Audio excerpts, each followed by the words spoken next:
Kuliah online, work from home, lockdown, rapid test, social distancing. Ada apa sih? Akhir-akhir ini, dunia diguncangkan oleh sebuah virus baru yang awalnya mewabah di Wuhan, Tiongkok, dan sekarang telah mewabah di hampir semua negara di dunia.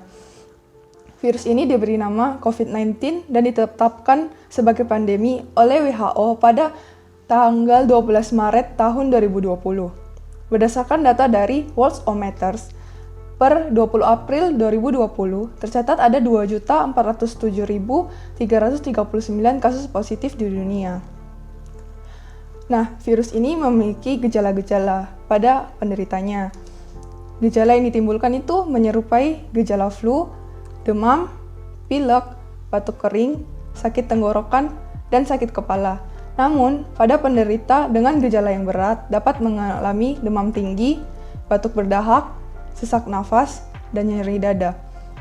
Tentu dengan pengetahuan tentang gejala virus ini, kita menjadi lebih waspada. Tetapi bagaimana penularan dapat terjadi? Nah, penularan dapat terjadi jika seseorang secara tidak sengaja menghirup percikan ludah atau droplet penderita COVID-19 saat penderita batuk atau bersin. Lalu, jika seseorang memegang mata atau hidung atau mulut tanpa mencuci tangan terlebih dahulu setelah memegang benda yang terkena cipratan ludah penderita COVID-19. Dan juga dapat tertular jika melakukan kontak jarak dekat dengan penderita COVID-19. Sampai saat ini, ada dua cara untuk mendiagnosis COVID-19, yaitu yang pertama cara rapid test dan yang kedua itu cara swab test. Nah, yang pertama rapid test. Rapid test ini adalah metode screening awal untuk mendeteksi antibodi yang diproduksi tubuh untuk melawan virus corona. Bila antibodi ini terdeteksi dalam tubuh kita, maka artinya dalam tubuh itu pernah terpapar atau dimasuki oleh virus corona. Sedangkan pada swab test adalah standar diagnostik virus corona yang dianjurkan oleh WHO. Swab test ini menggunakan sampel spesimen dari tenggorokan, mulut, dan hidung. Siapa saja yang perlu melakukan tes? Nah, ada 3 kategori yang perlu melakukan tes COVID-19 ini. Yang pertama itu ada OTG atau orang tanpa gejala, yaitu masyarakat yang tidak menunjukkan gejala tetapi pernah melakukan kontak dengan pasien positif corona. Yang kedua itu ada ODP atau orang dalam pemantauan, yaitu mereka yang mengalami demam tinggi di atas 38 derajat Celcius atau pilek dan sakit tenggorokan seperti batuk.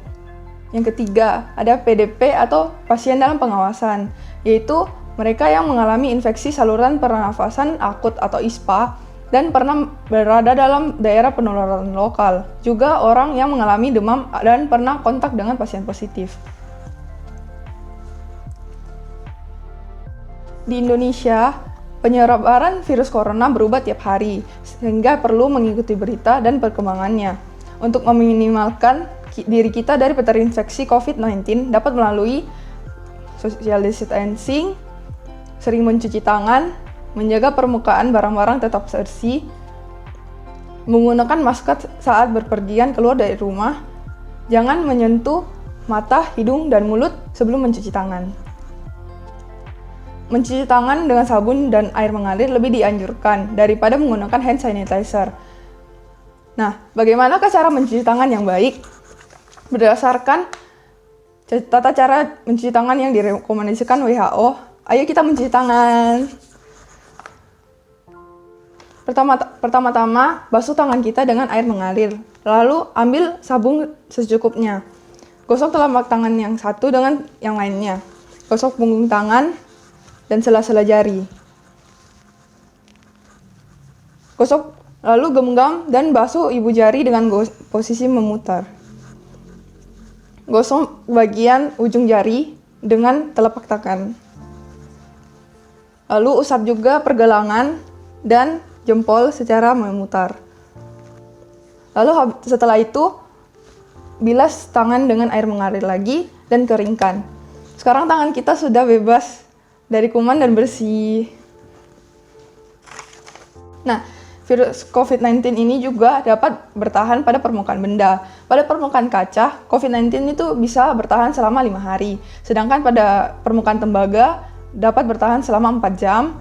Pada permukaan plastik 2-3 hari. Pada permukaan kardus 24 jam. Pada permukaan besi 2-3 hari. Dan permukaan kayu selama 4 hari. Dengan mengetahui bahwa COVID-19 ini dapat bertahan pada permukaan-permukaan benda, maka kita harus sering membersihkan benda-benda yang sering kita sentuh agar terbebas dari virus ini. Nah, apakah kalian tahu mengapa pembelajaran sekarang ini dilakukan via online classes? Nah, ini dilakukan sebagai salah satu pencegahan agar COVID-19 tidak menyebar dengan cepat melalui metode social distancing. Kita dianjurkan untuk tetap berada di rumah, tetapi dalam keadaan mendesak dan mengharuskan kita keluar rumah, kita dapat menjaga jarak minimal 2 meter dari orang lain dan menghindari keramaian dan tempat umum. Dan jangan lupa untuk menggunakan masker. Dalam menanggulangi COVID-19 ini, beberapa negara juga menggunakan cara lockdown atau karantina wilayah, yaitu pembatasan pergerakan penduduk dalam suatu wilayah, termasuk akses masuk dan akses keluar wilayah. Terdapat juga istilah karantina dan isolasi. Apa sih itu karantina dan isolasi? Nah, itu adalah tindakan untuk mencegah penularan virus dari yang sudah terpapar virus kepada orang lainnya. Bedanya karantina dan isolasi, karantina ini memisahkan dan membatasi kegiatan orang yang sudah terpapar virus namun belum menunjukkan gejala. Sedangkan isolasi memisahkan orang yang sudah sakit dengan orang yang tidak sakit. Selain itu, di Indonesia diterapkan PSBB. Apa sih PSBB itu? PSBB adalah pembatasan sosial berskala besar. Bedanya dengan lockdown, PSBB ini tidak menutup semua kegiatan atau aktivitas sosial, namun terdapat kegiatan yang dibatasi maupun tidak boleh dilakukan. Contoh penerapannya itu adalah peliburan sekolah dan tempat kerja. Seperti sekarang ini kita melakukan pembelajaran melalui online classes dan pekerjaan dilakukan secara work from home atau WFH. Pembatasan kegiatan keagamaan. Seperti sekarang yang kita tahu, kegiatan keagamaan dilakukan secara via online. Pembatasan kegiatan di tempat atau fasilitas umum seperti tempat-tempat untuk berkumpul seperti kafe dan restoran dianjurkan untuk ditutup. Pembatasan kegiatan sosial budaya.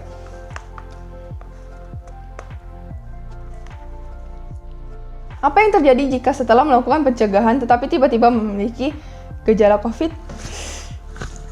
Jangan panik. Nah, jika Anda memiliki gejala-gejala COVID-19 maupun merasa pernah kontak dengan pasien COVID-19, ada baiknya jika Anda melakukan karantina mandiri dan memonitor gejala yang muncul selama kurang lebih 2-14 hari. Jika Anda ingin mencari pertolongan medis, hubungi penyedia layanan kesehatan terlebih dahulu sebelum melakukan pemeriksaan. Melalui telepon, mereka akan memberitahu langkah-langkah yang perlu dilakukan. Jika perlu untuk ke rumah sakit, gunakan perlindungan diri seperti masker untuk mencegah orang lain tertular. Nah, terima kasih sudah mendengarkan presentasi saya. Saya Inosensia Handani dari Universitas Surabaya, jurusan Ilmu Ekonomi. Berharap bahwa video ini dapat bermanfaat. Jika Anda memerlukan informasi lebih lanjut ataupun melaporkan dugaan virus corona, dapat menghubungi hotline seperti nomor di bawah ini, yaitu 119 dengan lalu exit 9. Stay home and stay safe all.